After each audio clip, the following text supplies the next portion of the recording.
IPL ചരിത്രത്തിൽ ഒരു 14-കാരന്റെ ആറാട്ട്. ഇന്ത്യൻ പ്രീമിയർ ലീഗിന്റെ ചരിത്രത്തെ മാറ്റിക്കുറിച്ച് റെക്കോർഡുകൾ തകർത്തെറിഞ്ഞിരിക്കുകയാണ് രാജസ്ഥാൻ ടീമിലെ 14-കാരനായ വൈഭവ് സൂര്യവംശി ഇപ്പോൾ.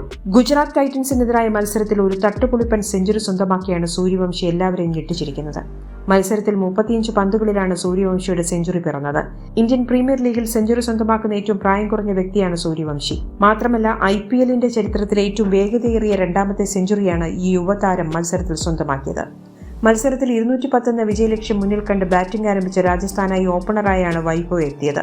നേരിട്ട രണ്ടാം പന്തിൽ തന്നെ സിറാജിനെതിരെ സിക്സർ നേടിയായിരുന്നു ചെറുപ്പക്കാരൻ ആക്രമണം ആരംഭിച്ചത്. പിന്നീട് 4ാം ഓവറിൽ എറിയാനെത്തിയ ഇഷാന്ത് ശർമ്മയെ പൂർണ്ണമായും പഞ്ഞിക്കിടാൻ ഈ 14-കാരന് സാധിച്ചു. ഇഷാന്തിന്റെ ഓവറിൽ 28 റൺസാണ് സൂര്യവംശി സ്വന്തമാക്കിയത്.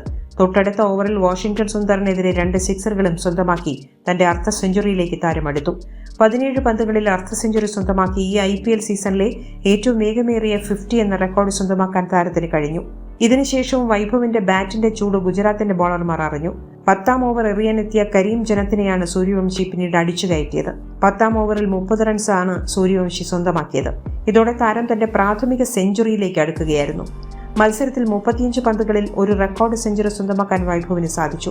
30 പന്തുകളിൽ IPLൽ സെഞ്ചുറി സ്വന്തമാക്കിയ ക്രിസ് ഗെയിലാണ് ഏറ്റവും വേഗമേറിയ സെഞ്ചുറികളുടെ ലിസ്റ്റിൽ 1ാം സ്ഥാനത്ത് നിൽക്കുന്നത്. ശേഷം ഇപ്പോൾ വൈഭവ് സൂര്യവംശി ഈ ലിസ്റ്റിൽ 2ാം സ്ഥാനത്തെത്തിയിട്ടുണ്ട്.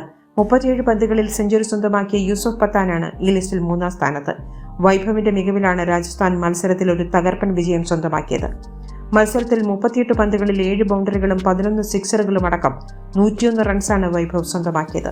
താരത്തിന്റെ ഈ പ്രകടനം എല്ലാവരെയും ഞെട്ടിക്കുകയുണ്ടായി. പുറത്തായ ശേഷവും ഗുജറാത്ത് ടീമിലെ എല്ലാ താരങ്ങളും ഹസ്തദാനം നൽകിയ ശേഷമാണ് വൈഭവിനെ ഡഗ്ഔട്ടിലേക്ക് അയച്ചത്. കൂടുതൽ സ്പോർട്സ് വാർത്തകൾക്കും അപ്ഡേറ്റ്സിനും നമ്മുടെ more sports YouTube channel subscribe ചെയ്യുക. ബെൽ ഐക്കൺ ക്ലിക്ക് ചെയ്യാനും മറക്കരുത്.